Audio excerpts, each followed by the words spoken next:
بسم اللہ الرحمن الرحیم۔ اہلہ قوام الدین وقوامہ وبہم ائتلافہ وانتظامہ والیہم المفزع فی الدنیا والآخرہ الی آخرہ۔ اہلہ وہ کی ضمیر لوٹتی ہے فقہ کی طرف، یعنی اہل الفقہ۔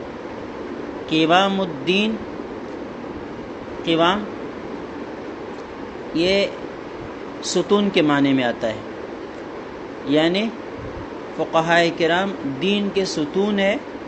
وقوام یہ قیم کی جمع ہے، اور قوام کہا جاتا ہے یا قیم کہا جاتا ہے خادم کو، دین کے خادم ہے۔ وبہم ائتلافہ وانتظامہ، انہی فقہائے کرام کے ذریعے سے دین کا جوڑ اور اس کا انتظام ہے، یعنی ائتلاف اور انتظام یہ دونوں فقہائے کرام کی وجہ سے ہیں۔ وَإِلَيْهِمُ الْمَفْزَعُ فِي الدُّنْيَا وَالْآخِرَةِ، اور انہی کی طرف جانا ہے، دوڑنا ہے، فی الدنیا دنیا میں بھی اور آخرت میں بھی۔ وَالْمَرْجِعُ فِي التَّدْرِيسِ وَالْفَتْوَى، اور انہی کی طرف لوٹنا ہے تدریس میں اور فتویٰ میں۔ خصوصاً ان اصحابنا رحمہم اللہ تعالی لہم خصوصیت السبق فی هذا الشان والناس لہم اتباع۔ خصوصاً یہ منصوب ہے اور یہ مفعول مطلق ہے، فعل اس کا معذوف ہے، یعنی خص اصحابنا بالاتصاف بما ذکر خصوصاً، یہ جو صفات ذکر کر دی گئی ان صفات کے ساتھ ہمارے اصحاب وہی مخصوص ہے۔ وجہ ان اصحابنا رحمہم اللہ، یہ ان برائے تعلیل ہے، تو یہاں لام تعلیلیہ کو مقدر ماننا پڑے گا، لأن اصحابنا رحمہم اللہ تعالی، اس لیے کہ ہمارے جو اصحاب فقہاء احناف ہے، لہم خصوصیت السبق، ان کے لیے خصوصی پیش قدمی ہے، لہذا الشان، اس شان میں یعنی اس عمل میں اور اس کردار میں۔ والناس لہم اتباع، اور لوگ ان کے متبع ہیں اس معاملے میں۔ دیکھیے اوپر جو صفات ذکر ہوئی ان صفات کے حوالے سے بتلا رہے ہیں، یہ تو تمام فقہاء کرام کی صفات ہیں، لیکن خصوصی طور پر یہ صفات علماء احناف کے ہیں۔ وجہ اس کی یہ ہے کہ علماء احناف یہ اس میدان میں سب سے پہلے شہ سوار ہے۔ بعد میں جتنے بھی فقہاء آئے ہیں وہ سب کے سب فقہاء احناف کے خوشچین ہیں، انہی کے متبع ہیں، انہی کے راستوں پر چلنے والے ہیں، اس وجہ سے یہ خصوصیت کا دعویٰ اپنے لیے کر رہے ہیں۔ الناس فی الفقہ عیال علی ابی حنیفہ رضی اللہ عنہ، لوگ فقہ میں امام ابو حنیفہ رحمہ اللہ کے عیال ہے، یعنی امام ابو حنیفہ کے محتاج ہے۔ عیال وہ لوگ ہوا کرتے ہیں جن کا خرچہ اور نفقہ آپ کے اوپر ہو، تو جن کا نام اور نفقہ آپ کے اوپر ہو گویا کہ وہ آپ کے محتاج ہوتے ہیں۔ اسی طرح فقہ میں دیگر فقہاء کرام اور مذاہب کے لوگ گویا کہ اپنی ابتداء میں فقہ حنفی کے محتاج تھے، اگرچہ بعد میں ان لوگوں نے خود چلنا سیکھا، لیکن ابتداء میں انہوں نے امام ابو حنیفہ رحمہ اللہ اور ان کے شاگردوں سے ضرور تلمذ کا تعلق قائم کر کے یا ان کے راستے پر چل کے ان کی اتباع کی ہے۔ وَلَقَدْ أَنْصَفَ الشَّافِعِيُّ رضی اللہ عنہ حیث قال، امام شافعی رحمہ اللہ نے بڑے انصاف کی بات کہی ہے جو انہوں نے یہ فرمایا، من اراد ان یتبحر فی الفقہ فلینظر الی کتب ابی حنیفہ، جو فقہ کے اندر تبحر مہارت تامہ حاصل کرنا چاہتا ہے، گہرائی حاصل کرنا چاہتا ہے، فلینظر الی کتب ابی حنیفہ، تو امام ابو حنیفہ رحمہ اللہ کی کتابیں دیکھے تو اس کو فقہ کے اندر تبحر، گہرائی اور مہارت حاصل ہو جائے گی۔ اب تبحر یعنی سمندر بن جانا، اب سمندر کے اندر گہرائی ہوتی ہے، جس کا مطلب یہی ہے کہ جو فن کے اندر گہرائی چاہتا ہے، جو فن کے اندر گہرائی چاہتا ہے تو وہ امام ابو حنیفہ رحمہ اللہ کی کتابیں دیکھا کرے۔ اب ظاہر ہے کہ امام ابو حنیفہ رحمہ اللہ نے فقہ کی کوئی کتاب تو لکھی نہیں ہے، تو پھر امام ابو حنیفہ کی کتابیں کیسے لکھے؟ امام صاحب نے وہ خود کتابیں نہیں لکھی، لیکن ان کے شاگردوں نے ان کے جو افادات ہے، ان کے جو علوم ہے، ان کو جمع کر دیا ہے۔ تو شاگردوں کی کتابیں دیکھنا ایسا ہی ہے جیسے کہ استاد کی کتاب دیکھی جائے، جیسے کہ استاد کی کتاب دیکھی جائے۔ بہت سارے بڑے بڑے حضرات ہوتے ہیں جن کو لکھنے کا موقع بہت کم ملتا ہے، تو وہ اپنے شاگردوں سے کام کروا رہے ہوتے ہیں۔ مفتی محمود رحمہ اللہ سے عرب میں کسی نے پوچھا کہ آپ اتنے بڑے فقیہ ہیں، اتنے بڑے عالم ہیں، ہونا چاہیے تھا کہ آپ کی بھی کچھ تصنیفات۔ تو حضرت نے فرمایا کہ میری ایک تصنیف آپ نے چلتے پھرتے، میری ایک تصنیف تو آپ نے دیکھا بھی ہوگا اور پڑھا بھی ہوگا، باقی دیکھیں گے تو آپ کو اس سے اعتراض نہیں ہوگا۔ اشارہ تھا مولانا موسیٰ خان روحانی بازی رحمہ اللہ کی طرف کہ وہ امام مولانا مفتی محمود رحمہ اللہ کے شاگرد تھے، اور مولانا موسیٰ خان روحانی بازی رحمہ اللہ نے کئی کتابیں لکھی تھی۔ تو امام صاحب نے ان کا جواب یہی دیا کہ وہ میری چلتی پھرتی تصنیف ہے، مطلب شاگرد جو لکھے ان میں استاد کا حصہ ہوتا ہے، استاد کی طرف اس کی نسبت ہوتی ہے۔ تو امام ابو حنیفہ نے اگرچہ خود فقہ حوالے سے کوئی کتاب تو نہیں لکھی، یہ فقہ الاکبر کے نام سے جو کتاب ہے وہ امام صاحب کی طرف منسوب ہے، اور اس طرح صرف میں بھی کوئی کتاب امام صاحب کی طرف کتاب الصرف کے نام سے منسوب ہے، لیکن فقہ کتابیں تو نہیں لکھی، لیکن شاگردوں نے لکھی۔ کما نقلہ ابن وہبان عن حرملہ، جیسے کہ ابن وہبان نے امام حرملہ رحمہ اللہ جو امام شافعی رحمہ اللہ کے شاگرد ہیں، اور 266 کو ان کی وفات ہوئی ہے اور بڑے مشہور راوی ہے، ان کے توسط سے امام شافعی رحمہ اللہ کا یہ مقولہ نقل کیا ہے۔ وهو كالصديق رضی اللہ عنہ له اجره واجر من دون الفقه والفه وفرع احکامه على اصوله الى يوم القیامہ۔ امام ابو حنیفہ رحمہ اللہ کالصدیق حضرت ابوبکر صدیق رضی اللہ تعالی عنہ کی طرح ہے، اور یہی عبارت ہو بہو مقدمہ میں بھی گزر چکی، مقدمۃ الشامی میں، وہاں پر بھی امام صاحب کو تشبیہ دی گئی تھی حضرت ابوبکر صدیق رضی اللہ تعالی عنہ کے ساتھ۔ تو بتلایا تھا کہ وجہ شبہ دو چیزیں ہیں۔ پہلی چیز یہ ہے کہ سب سے پہلے مردوں میں ایمان لانے والے حضرت ابوبکر صدیق رضی اللہ تعالی عنہ ہوئے، تو گویا کہ انہوں نے ابتداءً ایک نئے کام جو نبی پاک صلی اللہ علیہ وسلم کے اوپر ایمان لے کر آنا تھا وہ کر دیا۔ سمجھدار لوگوں میں سب سے پہلے یہی تھے۔ تو امام ابو حنیفہ رحمہ اللہ نے بھی ایک نیا کام کر دیا، فقہ کی تدوین کی بنیاد رکھی۔ اور بعض حضرات وجہ شبہ یہ بیان کرتے ہیں کہ حضرت ابوبکر صدیق رضی اللہ تعالی عنہ نے قرآن پاک کے نسخے تیار کروائے، لکھوایا، جمع کر دیا۔ اسی طرح امام ابو حنیفہ رحمہ اللہ نے بھی فقہ کو جمع کیا، مدون کر دیا۔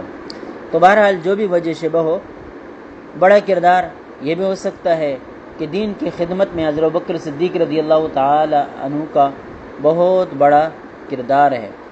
مختصر وقت کے اندر دین کے اوپر آنے والے تمام قسم کے جو حالات تھے ان کا مقابلہ بھی کیا، نئے نظریات جنم لینے والے تھے، ان نظریات کو ملیامٹ بھی کر دیا، ختم بھی کر دیا، دین کا دفاع اور تحفظ بھی کر دیا، محفوظ بھی بنا دیا۔ اس طرح حضرت امام ابو حنیفہ رحمہ اللہ نے فقہ کو مدون کر کے شرعی احکام کو ہمیشہ کے لیے محفوظ بنا دیا۔ لہو اجرہ و اجر من دون الفقہ، امام صاحب کو اپنے عمل کا اجر بھی ملے گا، اور جن جن لوگوں نے بعد میں فقہ کی تدوین کی اور اسی نہج پر چلے جس نہج پر امام صاحب چلے تھے، اس کی بنیاد رکھی تھی، اور فقہ کی تدوین ان لوگوں نے کر دی، تو بہترین اچھا راستہ شروع کرنے کی وجہ سے، اچھا کام شروع کرنے کی وجہ سے اس کو خود اس کام کے آغاز کا بھی ثواب ملے گا، اور جو جو لوگ وہ کام کرتے جائیں گے، جو جو لوگ اس راستے پر چلتے جائیں گے، ان لوگوں کا ثواب بھی ان کو ملتا رہے گا۔ اور یہ ایک حدیث ہے کہ آپ صلی اللہ علیہ وسلم نے فرمایا من سن سنتا حسنتا فلہ اجر و اجر من عملہ، کہ جو اچھائی کی بنیاد رکھتا ہے تو اس کو اس بنیاد رکھنے کا بھی ثواب ملتا ہے، اور پھر جو لوگ اس راستے پر چلتے ہیں وہ کام کرتے ہیں ان لوگوں کے اعمال میں بھی اس بنیاد رکھنے والے کا حصہ ہوتا ہے۔ تو امام صاحب نے اچھی بنیاد رکھی، فقہ کی تدوین کی، تو امام صاحب کو خود اپنے اس عمل کا بھی ثواب ملے گا، اور جن جن لوگوں نے بعد میں اس پر کام کیا اور اب تک کر رہے ہیں، تالیفات شروع ہے، تدوین، عمل، وفرع احکام کی تفریع اب بھی شروع ہے، علی اصولہ الی یوم القیامہ، امام صاحب کے طے کردہ اصولوں کے مطابق قیامت تک، جب تک تالیف تفریع ہوتی رہے گی تب تک امام صاحب کو ثواب ملتا رہے گا۔ گویا کہ یہ صدقہ جاریہ ہے جو امام صاحب کے حق میں چل رہا ہے۔ وَأَنَّ الْمَشَائِخَ الْكِرَامَ قَدْ أَلَّفُوا لَنَا مَا بَيْنَ مُخْتَصَرٍ وَمُطَوَّلٍ مِّن مُتُونٍ وَشُرُوحٍ وَفَتَاوَى، مشائخ کرام نے ہمارے لیے کتابیں لکھی۔ قد الفوا لنا، 3 الفاظ استعمال ہوتے ہیں، آپ سنتے رہتے ہیں۔ بعض کتابوں کے اوپر لکھا ہوا ہوتا ہے تالیف، کتاب فلاں، تالیف فلاں، نیچے نام لکھا ہوا ہوتا ہے۔ بعض کے ساتھ لکھا ہوا ہے مؤلف، نیچے کسی آدمی کا نام لکھا ہوا ہوتا ہے۔ بعض کتابوں کے اوپر آپ نے دیکھا ہوگا نام لکھا ہوتا ہے مصنف فلاں، یا لکھا ہوتا ہے تصنیف، اور پھر نیچے کسی کا نام لکھا ہوتا ہے۔ بعض کتابوں پر آپ نے دیکھا ہوگا مرتب فلاں یا ترتیب فلاں، یعنی یا تو مصدر ذکر کر دیتے ہیں یا اسم فاعل کا صیغہ ذکر کر دیتے ہیں۔ مصنف، تصنیف، تالیف، مؤلف، ترتیب، مرتب، اس قسم کے الفاظ ذکر کرتے ہیں۔ تینوں الفاظ میں فرق ہے۔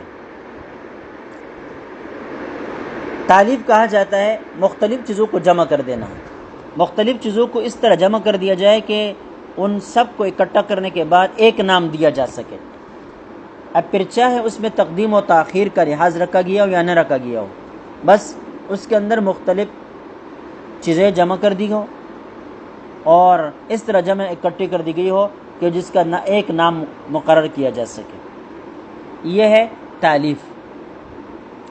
ترتیب کیا ہے؟ مرتب، یہ جسے کہتے ہیں، یا ترتیب جو مصدر ہے، یہ مختلف چیزوں کو جمع کرنا اس طور پر کہ اس کے اندر تقدیم و تاخیر کا لحاظ بھی رکھا گیا ہو، یعنی جو چیز جہاں رکھنی چاہیے تھی اس چیز کو اسی کے موافق رکھا۔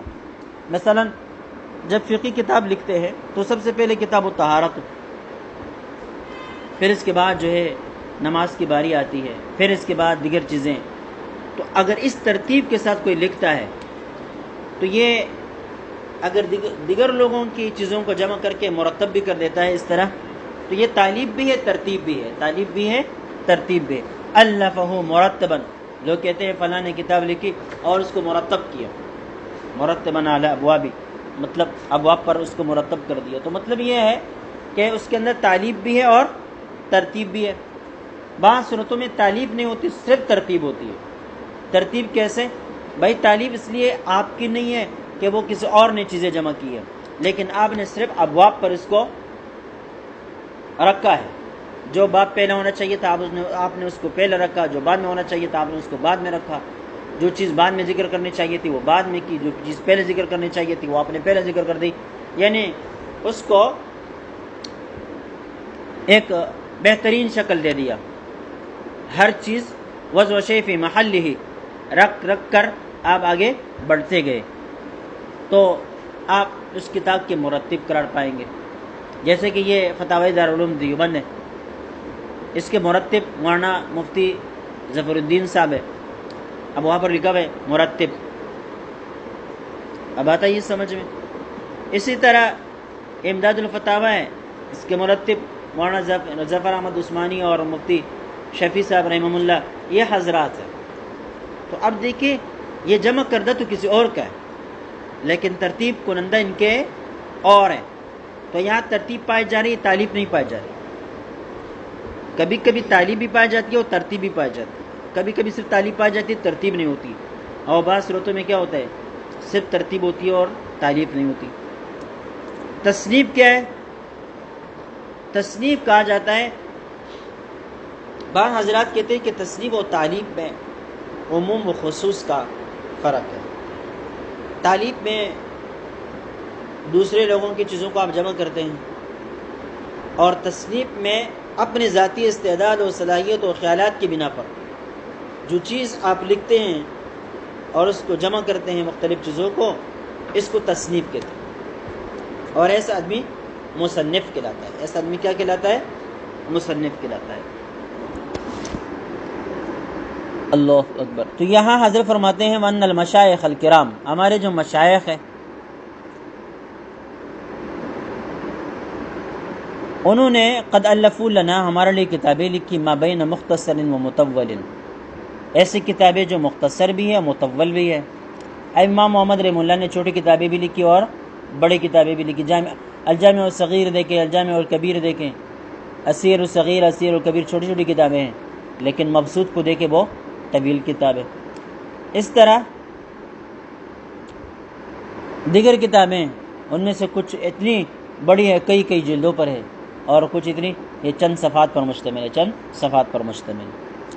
من متون و شروح و فتاوی، یہ من بیانیہ ہے، کتابیں لکھی ہمارے لیے۔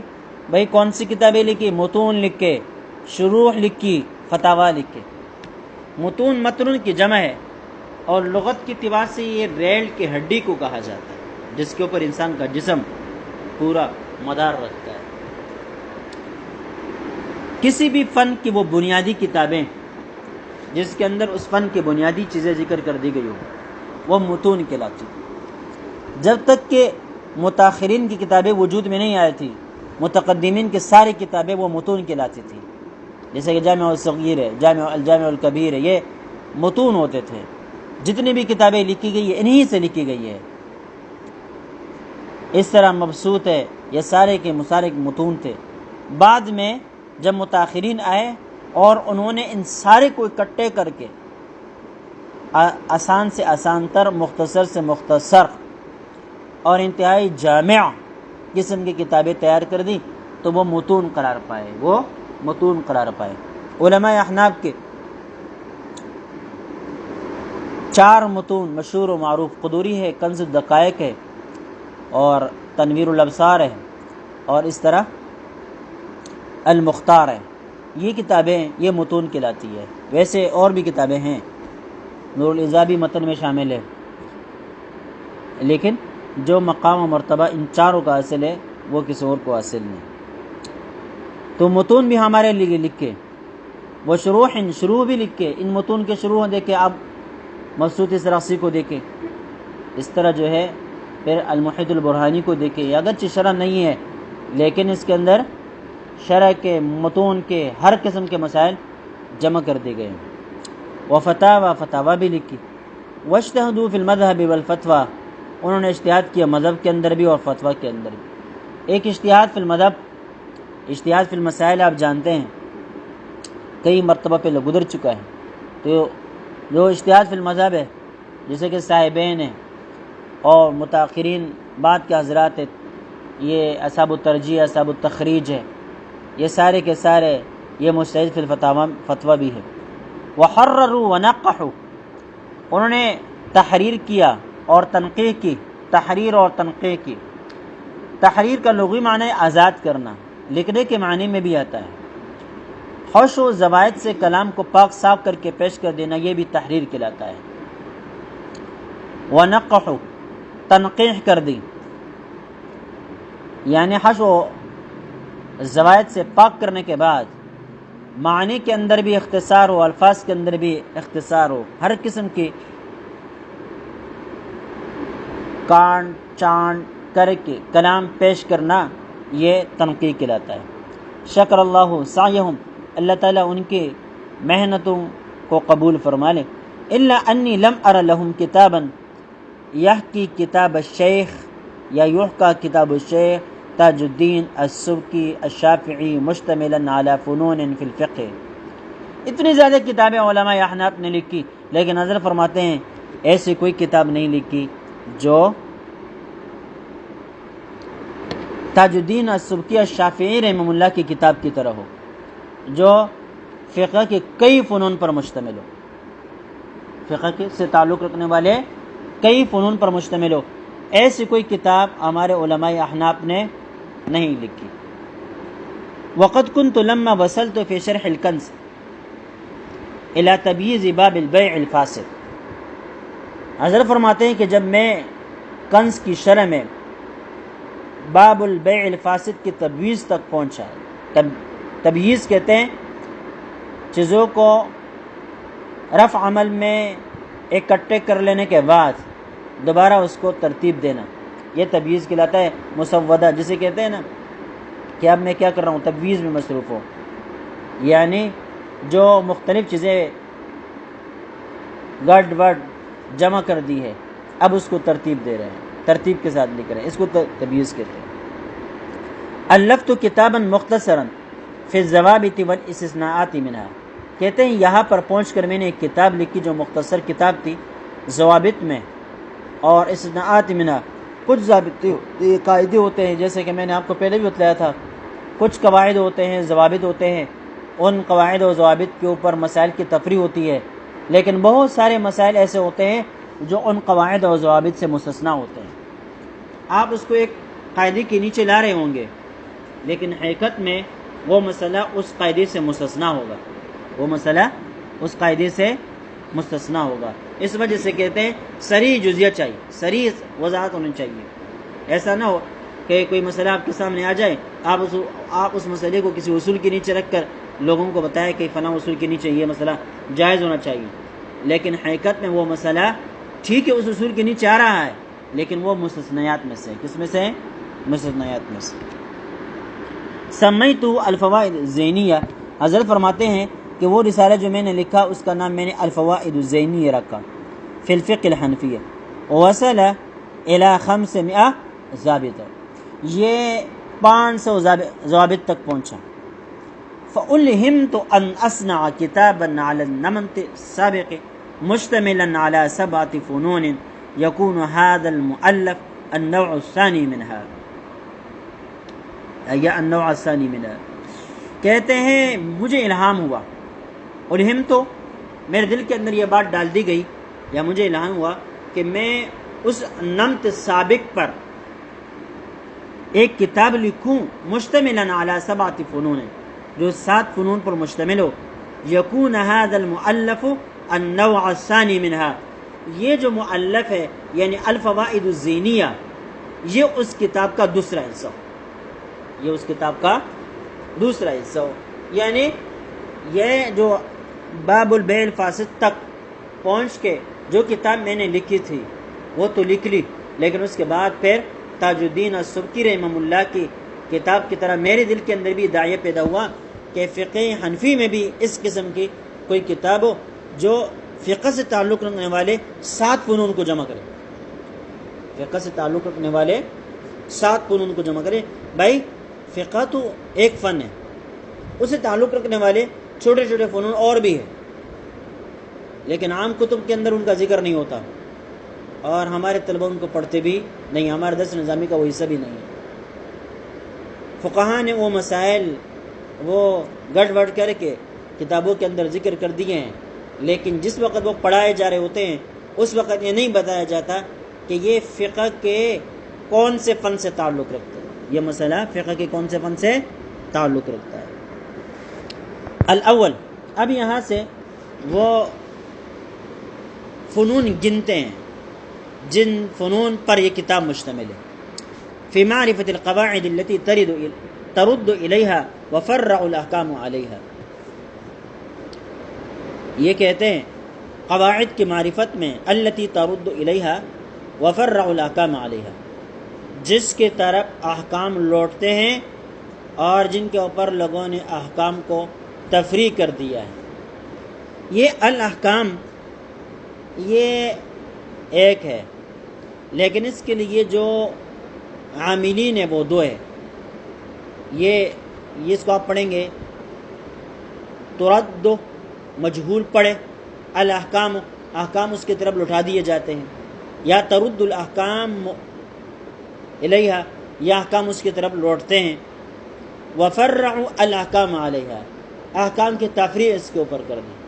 تو یہ الاحکام میں تنازع فعلین ہے کہ لفظ ترد یہ چاہتا ہے کہ یہ میرے لیے معمول بن جائے، اور فرعوا چاہتا ہے کہ یہ میرے لیے معمول بن جائے۔ تو وہ کفار اہل بصرہ کا جو مشہور اختلاف ہے کہ کس کو عمل دے دیا جائے کس کو نہ دیا جائے، بھائی جس مسلک پر بھی عمل کریں درست ہے، کسی کو بھی عمل کریں۔ وہی اصول الفقہ فی الحقیقہ، یہی اصول فقہ حقیقت میں۔ وبہا یرتقی الفقیہ الی درجۃ الاجتہاد، اسی وجہ سے فقیہ اجتہاد کے درجے تک پہنچتا ہے۔ ولو فی الفتویٰ، اگرچہ وہ اجتہاد فی الفتویٰ ہو، جیسے کہ مطلب تھا نا اجتہاد مطلق بھی ہوتا ہے، اجتہاد فی المذہب بھی ہوتا ہے، ٹھیک ہے، اجتہاد فی الفتویٰ بھی ہوتا ہے۔ واکثر فروعها ظفرت به في كتب غریبة او عثرت به في غیر مظنة الا انی بحول اللہ وقوته لا انقل الا الصحیح المعتمد فی المذہب۔ حضرت فرماتے ہیں کہ اکثر فروع کو میں نے پایا فی کتب غریبۃ، غریب کتابوں میں۔ ظفر تو میں کامیاب ہوا اس کے پانے پر، یعنی وہ کتابیں وہ مسائل میں نے پائے فی کتب غریبۃ، غریب کتابوں۔ اب غریب کتابوں سے مبادی یہ بادی النظر میں وہ کتابیں مراد ہوتی ہے جو لا اعتبار بے اعتبار ہوتی ہے، لیکن یہاں بے اعتبار کتابیں مراد نہیں ہیں، ضعیف کتابیں مراد نہیں ہیں، بلکہ نادرۃ الوجود کتابیں مراد ہیں۔ اس لیے کہ اس زمانے میں اتنی لمبی لمبی کتابیں کون لکھ سکتا تھا؟ یہ سارے ہاتھ سے لکھے جاتے تھے، تو یہ کتابیں ملتی نہیں تھی، بہت کم ملتی تھی کہ بھائی اتنا کوئی کاتب ہو جو پوری مقصود کو لکھے اور پھر ایک نسخہ نہیں، بار بار لکھتا جائے، کافی مشکل ہوتا تھا۔ تو یہ کتابیں اس زمانے میں ناشنا ہوتی تھی، نادرۃ الوجود ہوتی تھی، چھوٹی چھوٹی کتابیں عام ملتی تھی، لیکن یہ بڑی بڑی کتابیں ان کا لکھنا مشکل ہوتا تھا۔ کہتے ہیں وعثرت به فی غیر مظنۃ، یا میں نے اس پر اطلاع پائی ہے فی غیر مظنۃ۔ مظنہ یہ مظنہ ہونا چاہیے لیکن اس کو مظنہ پڑھتے ہیں، اور اس کی وجہ یہ آخر میں تھا کی آمد ہے۔ وہ جگہ جہاں پر کوئی مسئلہ پایا جاتا ہو، کہتے ہیں اس کو مضان میں دیکھیں۔ مضان کا مطلب یہ مظنہ کی جمع ہے، یعنی اس مسئلے کا مقام وجود کون سا ہو سکتا ہے۔ اگر طہارت سے متعلق مسئلہ ہے تو اس کا مضان کیا ہوگا؟ مظنہ، اس کی کتاب طہارت ہوگی، ٹھیک ہے، طہارت کے ابواب میں اس کو تلاش کریں گے۔ وکالت سے متعلق ہوگی تو وکالت کے باب میں اس کو تلاش کریں گے، تو اس کو مضان فقہ کہتے ہیں، مضان مسائل کہتے ہیں۔ یہاں کہتے ہیں فی غیر مظنہ۔ بعض مسائل ایسے ہوتے ہیں جو تعلق رکھتے ہیں کسی ایک باب سے، لیکن فقہاء کرام ضمناً اس کو کسی اور باب میں ذکر کر دیتے ہیں، اور جب اس کا اپنا باب آتا ہے تو وہاں پر اس کا ذکر نہیں ہوتا۔ مثلا آپ نے مقدم الشامی میں ایک مسئلہ پڑھا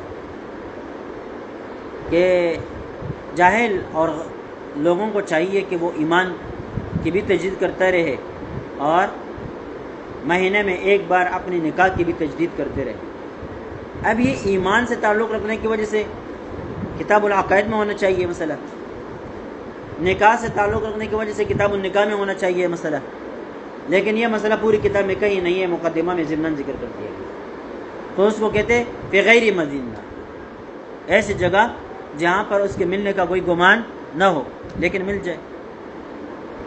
تو حضرت فرماتے ہیں کہ میں نے بہت سارے ایسے مسائل ذکر کر دیے جو ان کتابوں میں ان کے جو مقامات ہیں وہاں پر ملنے والے نہیں ہیں۔ الا انی بحول اللہ بقوتی لا انقل الا الصحیح المعتمد فی المذہب، البتہ کہتے ہیں جہاں سے بھی میں نے لیا ہے میں نے مذہب کی صحیح باتیں، معتمد باتیں نقل کی ہے۔ وان کان مفرعا علی قول ضعیف، اگر کسی ضعیف قول کے اوپر وہ تفریح ہو، او روایت ضعیفۃ، یا ضعیف قول کے اوپر ضعیف روایت کے اوپر اس کی تفریح ہو، نبہت علی ذلک غالباً، تو غالب طور پر میں یہ کہوں گا کہ بھئی مسئلہ سمجھانے کے لیے میں نے ضعیف قول ضعیف روایت پیش کر دی ہے۔ اب بات آئیے سمجھ میں، اس کی تنبیہ کرتا رہوں گا۔ قول کی نسبت قائل کی طرف ہوتی ہے اور روایت کی نسبت روایت کنندہ کی طرف ہوتی ہے۔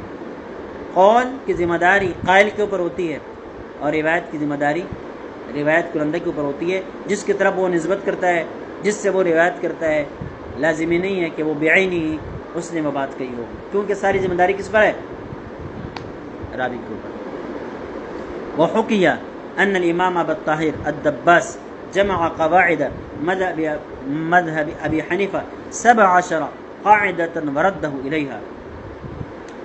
کہتے ہیں امام ابو طاہر الدباس رحمہ اللہ نے فقہ حنفی میں 17 قواعد جمع کی، وردہ الیہا، اور وہ مسائل پھر ان قواعد کی طرف لٹائے یا فقہ کی طرف لٹائے، احکام کی طرف لٹائے۔ وَلَهُ حِكَايَةٌ مع ابی سعید الحربی الشافعی، ان کا ایک واقعہ ہے ابو سعید الحربی اور شافعی رحمہ اللہ کے ساتھ۔ یہ بڑے درجے کے حنفی فقہی مسلک کے امام ہیں، کئی کتابوں کے مصنف ہیں۔ ان دونوں کا آپس میں واقعہ ہوا۔ بعض حضرات کہتے ہیں کہ یہ واقعہ اس حضرت کا نہیں ہے، واقعہ کسی اور کا ہے لیکن یہ ناقل ہے۔ مسئلہ کسی واقعہ کسی اور کا ہے لیکن یہ ناقل ہے۔ وہ یہ ہے فَإِنَّهُ لَمَّا بَلَغُوا ذَلِكَ سَافَرَ إِلَيْهِ، جب ابو طاہر الدباس رحمہ اللہ نے 17 قواعد بنائے نا تو اب شہرت ہو گئی کہ بھائی ایک مسجد کے اندر ایک مولوی صاحب ہے جس نے 17 قواعد بنا لیے ہیں۔ اب یہ بات جو ہے اس شافعی المسلک ابو سعید الحربی رحمہ اللہ کو بھی پہنچی، تو سافر الیہ، تو اس کی طرف ابو طاہر الدباس کی طرف سفر کر کے آیا۔ وکان ابو طاہر زریرن، یہ ابو طاہر جو تھے نا وہ نابینا تھے۔ یکرر کل لیلۃ تلک القواعد بمسجدہ، اپنی مسجد میں ان قواعد کو، وہ جب سارے لوگ چلے جاتے تھے نا تو وہ جھوم جھوم کر پڑھتے جاتے تھے، اپنے قواعد کو یاد کرتے جاتے تھے۔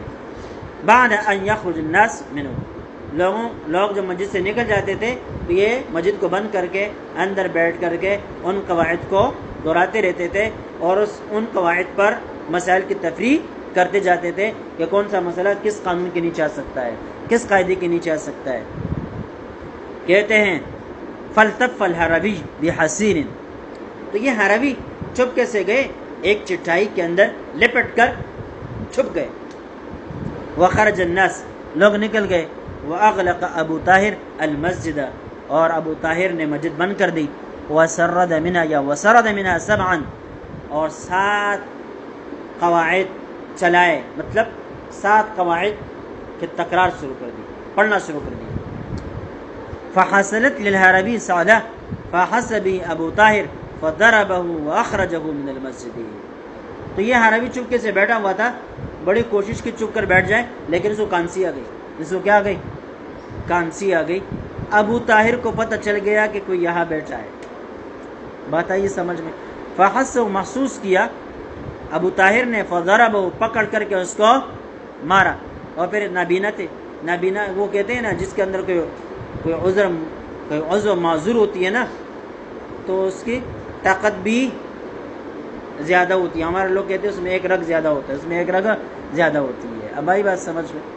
تو اس نے پکڑ لیا، اس کو مارا، واخرجہ من المسجد، مسجد سے باہر نکالا۔ اب یہ قاعدہ صحیح ہے یا صحیح واقعہ ہے لکھا ہے، ہو سکتا ہے بعض لوگ علم کے بڑے حریص ہوتے ہیں اور اس حرص میں وہ ایسے کام کر جاتے ہیں جو مناسب نہیں ہوتے۔ اب یہاں یہ سوال اٹھتا ہے کہ بھائی وہ آدمی آیا علم حاصل کرنے کے لیے تو ابو طاہر نے اس کو علم سکھایا کیوں نہیں کہ اس کو چپنا پڑا؟ اور پھر جب اسے سیکھا تو یہ تو کتمان علم ہے، اس کو مارا کیوں؟ بھائی اور خوش ہو جاتا کہ شاگرد پیدا ہو گیا، اور خوش ہو جاتا کہ شاگرد پیدا ہو گیا، لیکن اسے اس کو مارا پیٹا کہ تم نے میرے علم کیوں چوری کر دیا۔ تو بات دراصل یہ ہے کہ یہ کتاب مکمل طور پر تیار نہیں ہوئی تھی، ان قواعد کی ابھی تنقیح باقی تھی کہ بھائی میں نے تو قواعد بنا لی ہے لیکن یہ ابھی درست ہے یا نہیں ہے، ان کے اوپر مسائل کی تفریح درست ہو جاتی ہے یا نہیں ہوتی۔ اب یہ اس دور سے گزر رہے تھے، جیسے کہ ہم نے اپنے متن فقہ البیوع یاد تیار کی ہے، تو اب وہ جو ہے نا کس سے گزر رہی ہے؟ بھائی غلطیاں اس کے اندر نکل آتی ہیں نہیں نکل آتی؟ تو اب یہ تو ہمارے تجربات سے گزر رہی ہیں، کئی سال تجربات کے گزرنے کے بعد جب ہم یہ سمجھیں گے کہ اب یہ اس قابل ہے کہ اس کو شائع کر دیا جائے، عام کر دیا جائے، تو تب اس کو عام کر دیں گے۔ تو اس طرح یہ قواعد اب ابتدا میں تھے، تو وہ نہیں چاہتے تھے کہ جب تک تنقید نہ ہو، تنقید سے پہلے کوئی اس کو لے جائے، تو یہ کتمان علم کے زمرے میں نہیں آتا، کتمان علم کے زمرے میں نہیں آتا۔ یکررف، اچھا، ثم لم یکررها فیہ بعد ذلک، پھر اس کے بعد پھر کبھی ان مسائل کو تکرار نہیں کراتے تھے۔ ورجع الحروی الی اصحابہ وتلاها علیہم، یہ حروی اپنے شاگردوں کے پاس گئے اور ان کو وہ قواعد پڑھائے۔ اب آئیے الثانی الضوابط وما دخل فیہا وما خرج عنہا، دوسرا فن وہ ضوابط کا فن ہے، بتلایا 500 ضوابط، الفوائد الذہنیہ کے نام سے انہوں نے لکھے۔ فوائد، جو مسائل ان فوائد کے ضمن میں، ان ضوابط کے ضمن میں آتے ہیں، اور جو مسائل ان سے مستثنی ہے، خارج ہے، ان کا تذکرہ۔ وہ انفع الاقسام للمدرس والمفتی والقاضی، کہتے ہیں یہ بہترین، انفع، مفید ترین قسم ہے، للمدرس، مدرس کے لیے، مفتی کے لیے اور قاضی کے لیے۔ فإن بعض المؤلفین یذکر ضابطا ویستثنی منها اشیاء، اس لیے کہ بعض مؤلفین ضابطہ کو ذکر کرتے ہیں اور اس سے بہت ساری چیزوں کو مستثنا کرتے ہیں۔ اب آپ کو پتہ نہیں چلتا کہ کون سا مسئلہ اس سے مستثنا ہے، کون سا مسئلہ اس کے ضمن میں داخل ہے، پتہ نہیں چلتا۔ تو حضرت نے کیا کر دیا، فإنی اذکر فیہا انی زدت اشیاء اخرى، کہتے میں وہ بھی ذکر کرتا ہوں کہ یہ ضابطہ ہے، اس ضابطہ کے نیچے یہ مسائل آ رہے ہیں اور یہ مسائل سے مستثنا ہے، اور ساتھ ساتھ فقہاء کرام نے، مؤلفین حضرات نے جو لکھا ہے اس سے میں اضافہ بھی پیش کر دیتا ہوں، اضافی بھی کر دیتا ہوں۔ فمن لم يطلع على المزید ظن الدخول، کہتے ہیں جو مزید مستثنیات کے اوپر مطلع نہیں ہوتا تو وہ یہ سمجھتا ہے کہ یہ مسئلہ اس قاعدے کے ضمن میں، اس ضابطے کے ضمن میں آ رہا ہے۔ وَهِيَ خَارِجَةٌ كَمَا سَتَرَاهُ، حالانکہ وہ مسئلہ مستثنیات میں سے اس ضابطے سے خارج ہوتا ہے، لیکن وہ کیا کہتا ہے، وہ یہ سمجھتا ہے کہ یہ مسئلہ اس ضابطے میں داخل ہے، حالانکہ وہ داخلہ نہیں ہوتا۔ کما ستراہ، جیسے کہ آپ اس کو دیکھیں گے۔ وَلِهَذَا وَقَعَ مَوْقِعًا حَسَنًا عِنْدَ أَهْلِ الْإِنصَافِ، حضرت فرماتے ہیں کہ یہ لوگوں کے پاس بہترین موقع ہے، منصف حضرات کے پاس، وَابْتَهَجَ بِهِ، کہ وہ اس پر خوش ہو جائیں، وَابْتَهَجَ بِهِ مَنْ هُوَ مِنْ أُولِي الْأَلْبَابِ، جو عقل مند لوگ ہیں وہ اس پر کیا ہوں گے، خوش ہوں گے۔ الثالث، تیسرا فن، معرفت الجمع والفرق، یہ جمع و فرق یہ الگ فن ہے۔ جمع فرق کیا ہے، وہ چیزیں جو بعض احکام میں مشترک ہیں لیکن بعض احکام میں ایک دوسرے سے الگ ہے، مختلف ہے۔